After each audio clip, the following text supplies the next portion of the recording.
Ross Merriam with 4, count them, 1, 2, 3, and 4 Castle Vantrasai on the battlefield.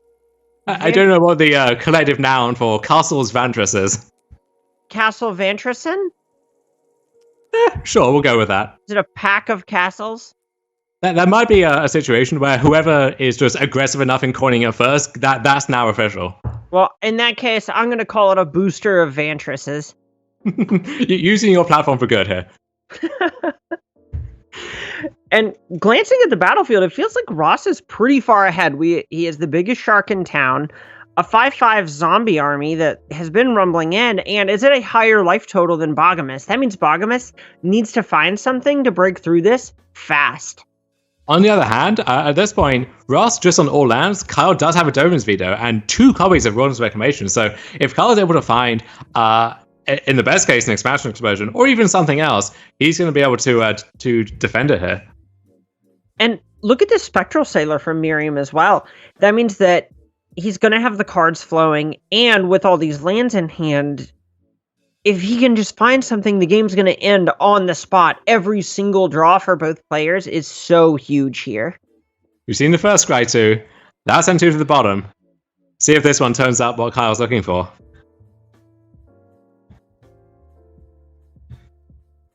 Two more to the bottom. Ross might have a turn of reprieve here. And you know, depending on your perspective, 2 to the bottom is just free value. There's only one way to look at it. I wonder if, with both players have Blasting and Reclamation, I wonder if it's to either player's advantage to use that combination to take all of the Reclamations off the board here. Ooh. I mean, it's certainly a spot where that favors the player with more lands, traditionally. Oh, and Ross might see a window to go for the kill here. Petty Theft on one of the defending Shark tokens. Oh, this is basically lethal if it happens. And Kyle can do the math there. He knows he has to spend his Dovin's Veto. And you gotta feel like that's a win if you're in Merriam's seat. Petty Theft is not the kind of card that you want to be spending one of your premium answers in Dovin's Veto to fight it. Another card drawn on Spectral Sailor. No one that's going to help right here, right now. But Ross can rumble in, force some blocks.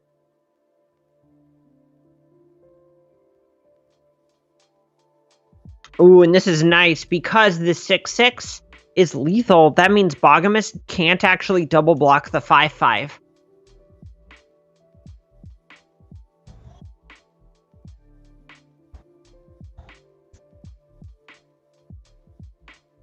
So Shark's rumbling in midair. A double block hit on the Shark.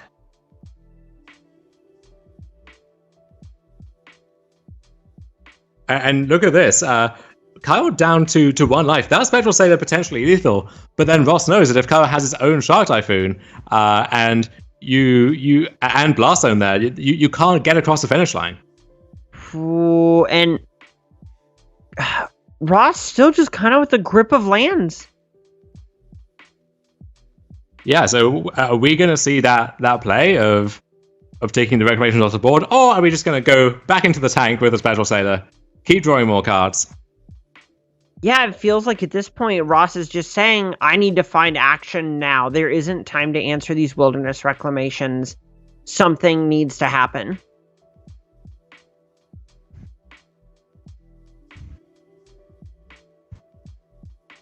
Well, Auto Tapper formula coming in again, leaving Ross with 4 Castle Vantrases and 1 Tri-land.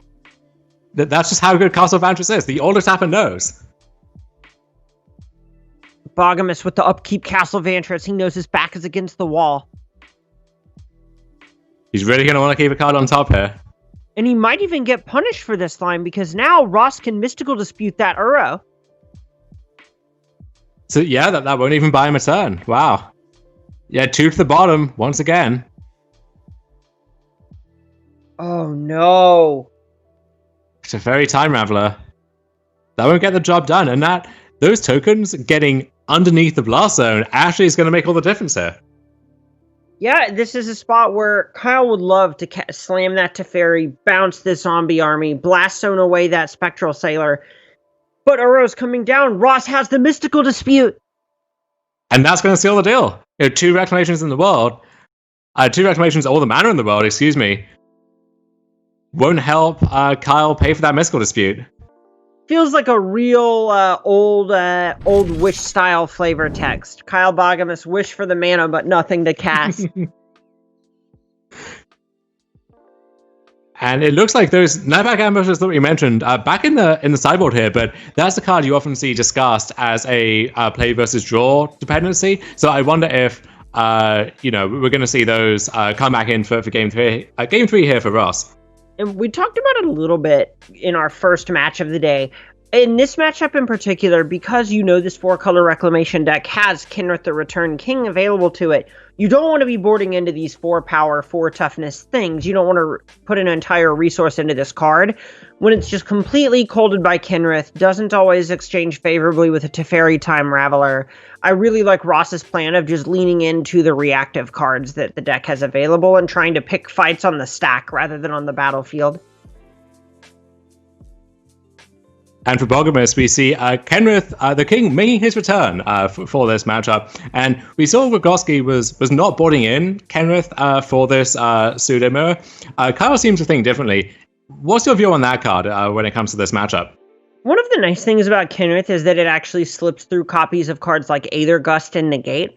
So if you think that Ross is bringing a ton of those to the table, leaning into something like Kinrith that is really just the best Colossopede in the history of Magic, well, maybe not better than the Scarab God, but leaning into those sorts of cards makes a lot of sense whenever you think your opponent is only going to be adequate at fighting things on the stack. Do you think we'd have more or less complaints about Wilderness Reclamation if the Scarab God was legal with it? Why would you ever say those words out loud in that order? I remember some people were trying that in Pioneer for a hot minute, never amounted to anything, which, on balance, was probably a good thing in retrospect. Well, with a Monkhet Remastered coming to Arena in just a couple weeks, you too can gag as your opponent goes turn 4 Wreck, turn 5 Scarab God. God, I'm sorry for jinxing that and subjecting people to that for the rest of time. And here's a Growth Spiral here for Ross Merriam. And this is a spot where Kyle's pausing, thinking if he wants to take his blue shields down for this copy of Mystical Dispute, and ends up pulling the trigger, basically identifying that Ross doesn't have a ton of turn 3 plays to really punish that tap out from Boggemes. And until he drew that Fable Passage, Kyle also only had access to 1 blue mana, so couldn't really veto and dispute on the same turn. So that dispute was more conditional than he would like it to be. Finds a good window to fire it off on that Growth Spiral. And look at Ross's hand. If Kyle knew what it was, he'd know that Wilderness Reclamation, the coast is clear. You can just jam. Right, well, we'll see if Ross decides to play it safe. And strong winds on the horizon here, Emma. The first of many Shark Typhoons. Do.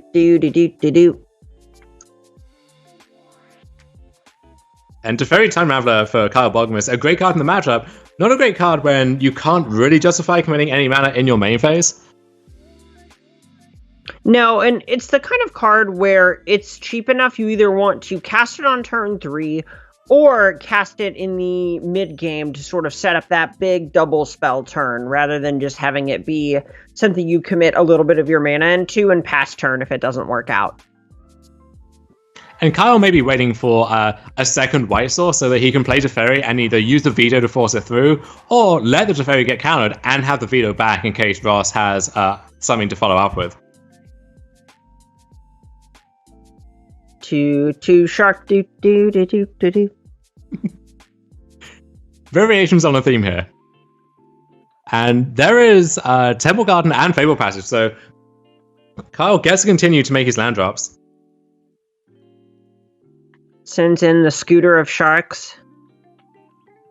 And Ross is in that same bind that we saw in the previous instance of this matchup, where facing down this pressure on the board, you don't have all the time in the world to build towards a turn where you can defend something or force something through. You really have to play the game on Kyle's terms and at Kyle's pace. Right, you really would like to kind of just have the time to just make your land drops, eventually build to a spot where your expansion explosion is going to slam the door shut, but that's not a game that Ross can play here. And look at this, Kyle slamming to Fairy and saying, check, show me, what do you got?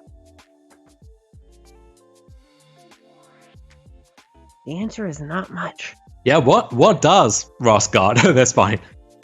Well, he has 6 cards in hand, I'll give you that. He's got a chip and a chair, Emma. Hey, and a dream. That dream may be turning into a nightmare here. We do see Saucer, an interesting card which not earmarked for this matchup typically, but Saucer can deal with Teferi Time Raveler as well as cards ranging from Kenrith to 9-pack Ambusher to a Giant Shark. It's kind of like a more versatile Fry in these situations. But exactly. unlike Fry, Saucer can get Domin's vetoed, and we see that used by Kyle to protect that Teferi.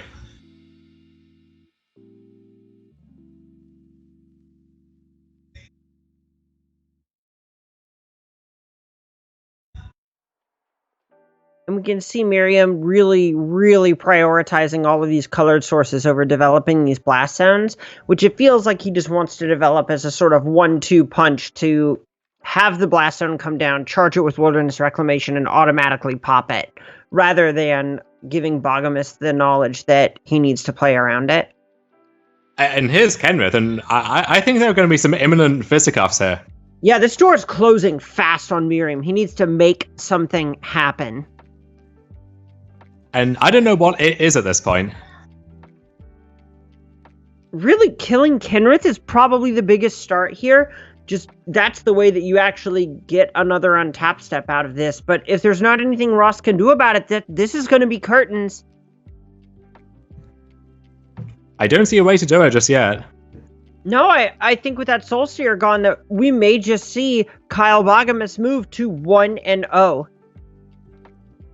And Ross Merriam has been in the trenches for these tournaments, really plugging away. We've seen him on his stream testing various varieties of Ragdoll Sacrifice at one point, and going through all of his options, has landed on just the default best deck. But looks like he's going to be having to fight his way back once again here with a no-1 start. And both of these games just show 2 different ways that the 4-color Reclamation deck can capitalize on what Temur Reclamation is doing. I really like how this taxes you to play against creatures, to play against spells, to even be able to face off against planeswalkers. That's why this 4-color Reclamation deck is seeing so much success against Temur Reclamation.